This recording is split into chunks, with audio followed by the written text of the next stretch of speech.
بسم اللہ الرحمن الرحیم۔ السلام علیکم ورحمۃ اللہ وبرکاتہ۔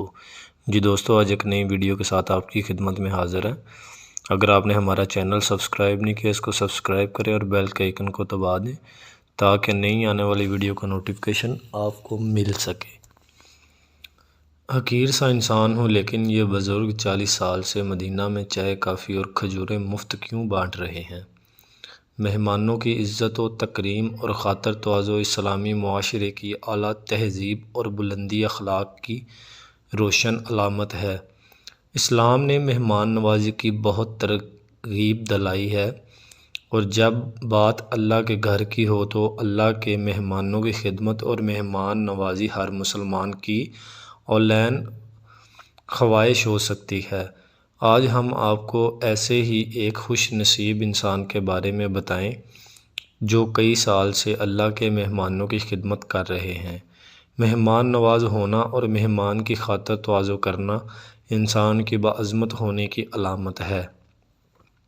مہمان نواز ہونا ان اعلیٰ صفات میں سے ہے جسے نبی اکرم صلی اللہ علیہ وسلم نے خود اختیار کیا اور اس کی تاکید فرمائی۔ سیرت رسول اللہ صلی اللہ علیہ وآلہ وسلم میں متعدد ایسے واقعات ہیں جن سے معلوم ہوتا ہے کہ ان حضرت صلی اللہ علیہ وآلہ وسلم مہمان نوازی کو اہمیت دیتے تھے اور مہمان نواز شخص کی عزت و احترام کو ملحوظ رکھتے۔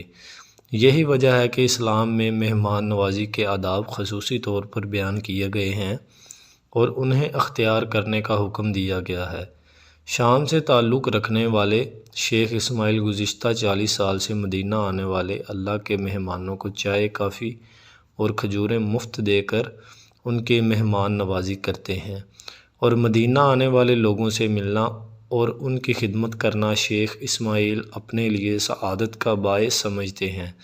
شیخ اسماعیل کا کہنا ہے کہ میں حقیر سا انسان ہوں لیکن میری خوش قسمتی ہے کہ اللہ نے مجھے اپنے مہمانوں کی خدمت کے لیے چنا ہے۔